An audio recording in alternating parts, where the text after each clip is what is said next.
What's up, guys? Mason the Brock Henderson here, and this is a series of unfortunate events, Season 1, Episode 4, The Reptile Room, Part 2. So, like I said at the end of last one, I wasn't really sure where this was going to go just because of the fact that the Uncle Monty death happened fairly late into the second book. So I was like, how are they going to stretch this out? Well, they do manage to stretch it out. And if I'm being honest, this is probably the first thing that they've done that, in my opinion, just kind of messes up one of the aspects of the books. Um, like I said, I understand adaptations from a book aren't going to be 100% correct, but one of the things that I liked about the first few books when it was them going from Guardian to Guardian and Count Olaf showing every time, it was there was always a character that showed up. And then by the end of the book, you realize that character was actually one of Count Olaf's henchmen. But even the Baudelaires didn't realize it. Like, in this one, the doctor shows up. It's Dr. Lucafont, just like it's Nurse Lucafont in this. But it's actually the hook-handed man, but they don't realize it. Because, like, he's got gloves on, so you can't tell he has fake hands on. And it looks like, he looks like a doctor. And they managed to, I don't know, cover his face to the point where the Baudelaires couldn't even tell. It wasn't until the very end, whenever one of his fake hands gets knocked off to reveal a claw, that they realize, oh, it's a hook-handed man. So, same type of thing here where the henchman of indeterminable gender shows up, except it's so obvious that it's one of Count Olaf's henchmen that it's almost kind of disappointing. Like, I don't want to be able to just know, oh, it's one of their henchmen. I want to be able to try to figure it out. Like, ooh, who's the henchman this time? And then on top of that, all of the henchmen show up. And in the books, it was always just one of the henchmen show up at a time. So, like, the hook-handed man would show up sometimes. Sometimes it was the big bald man. Sometimes it was the two white-faced women. And so the fact that it's like all of them show up for this one, it kind of takes the charm and the magic out of having one henchman per time. But as far as that goes, it didn't ruin anything. It's something that I was hoping they would do, and then they didn't do it, so I was a little disappointed by it. But the rest of it was still good. You still have the kids doing their thing, trying to figure out how to stop Count Olaf's plan. You've got Mr. Poe being Mr. Poe. The funniest scene out of this one is, Olaf's like, oh, so the snake must have broken out and stolen its own venom and used that to kill him. And Mr. Poe's like, aha! Wait, that doesn't make any sense. The first moment where it's just like, ah, yes, of course, that's gotta be it. The snake obviously stole its own venom. It was really funny. But, the rest of it's kind of goofy. The first scene, though, where they find Uncle Monty's body, it is emotional. And they do a very good job. First of all, you got Violet just like tears coming out of her eyes, and Klaus, like I said in the last one, their acting can sometimes be a little bit stilted. His delivery for this first part, where Olaf comes in the room after they've seen Monty's dead body, is spot on. I mean, he's got the voice cracking. You can hear his voice shaking from anger, but also sadness. I could see and hear the emotions. It was very well done, and once again shows that even though there are scenes and there are moments where he comes out of the book and from the desk of Montgomery and da da da and just reading like a robot, there are scenes like this that prove he can act. These other scenes where he's not acting or not acting as well, I think they're on purpose. I think they're thrown in there intentionally to make us think, oh, this is really silly and really goofy, and kind of throw you off a little bit so that whenever the serious stuff does come along, whenever the more grim stuff comes along, it kind of balances it out in a fun and clever way. So, like I said, they did stretch out the rest of this. Like I said, all of the henchmen come in. They all pretend to be something else. They pretend to quarantine the house because they think the snake is still in there.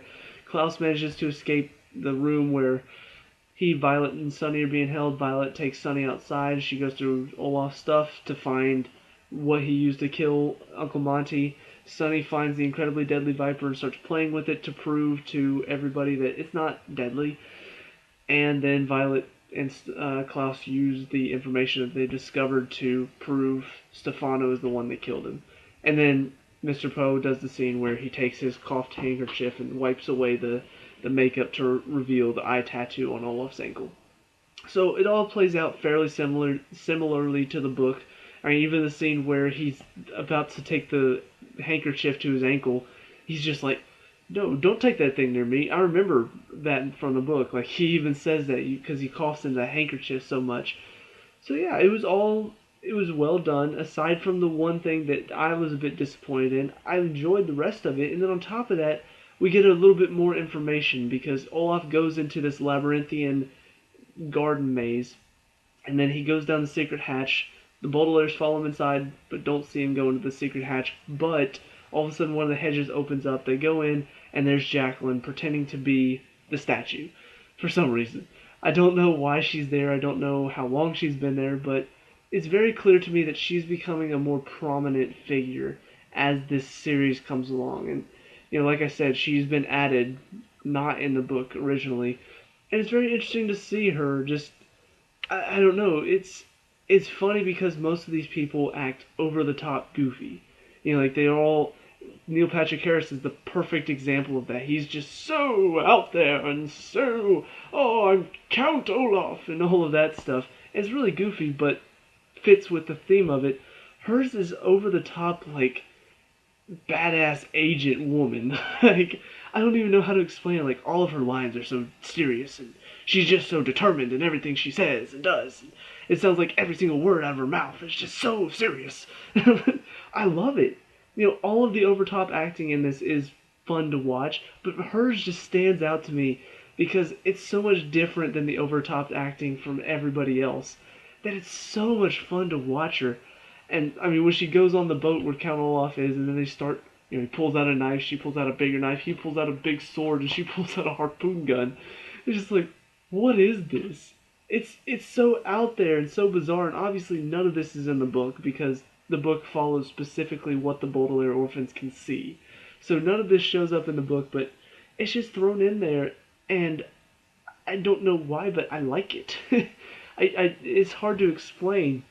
I guess because it is new stuff.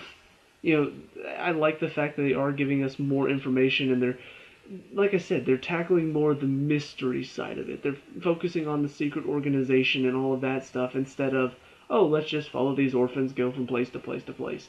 They are actually focusing on the parents and the mystery organization and what is Count Olaf's role in all of this. And they're doing a good job of showing that. They're doing a good job of giving us the books, but maybe from a slightly different point of view than the actual books themselves. So it's really well set up.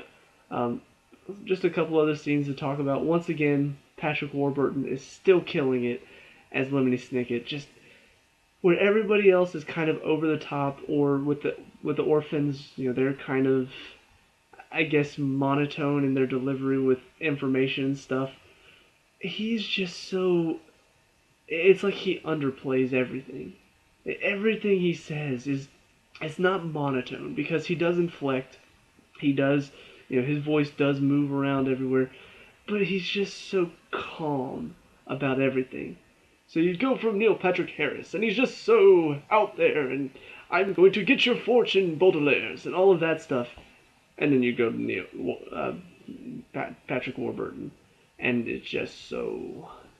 He's just so talking very calm and collected, and explaining words in case you don't know what they mean. And it's so funny to see just the difference there, and just how they balance out so well. And it's a theme that the show balances itself out very well with these serious moments and then the goofy moments. It's perfectly represented by these two. Just seeing them back to back, seeing them in the same exact scene is so wonderful. It's the perfect casting. And then the other scene to talk about is the parents at the end. They're calling Uncle Monty's house, and all of a sudden just these people walk in and they've got swords and they look like they're ninjas, and all of a sudden the mom grabs a pool stick, breaks it on her knee, and gives one half of it to the dad. And just like, would you people know where to charter a plane? What are they doing? I don't know, but it's funny. It's just so funny to me to think that these parents that were never, they were talked about in the book, but we never saw them. We never heard about what happened to them after they died. And so to just see them all of a sudden show up with all these, like, I don't know, evil-looking people like they're about to hurt them, and they're just so calm and just, all right, let's do this. It's funny to me, and it's so wonderful to see them take a book series that I love and do it justice while putting their own twist on it and giving me something new. So even though, I love the books and I would love to see it done word for word, I still think that would be good. The fact that they are doing some of that and still managing to add in new things and add in something to make it feel fresh and new and wonderful, I love it. It's doing a really good job so far. I'm looking forward to seeing the next. There are only 2 books left, so I'm looking forward to see what they're going to do. But that's about it for this one, so let me know what you guys think down in the comment section below. What did you like and dislike about this episode? Let me know, we can talk about and discuss all that good stuff. Leave a like and subscribe for future series of unfortunate events reviews, and I'll see you at the next one. Peace out.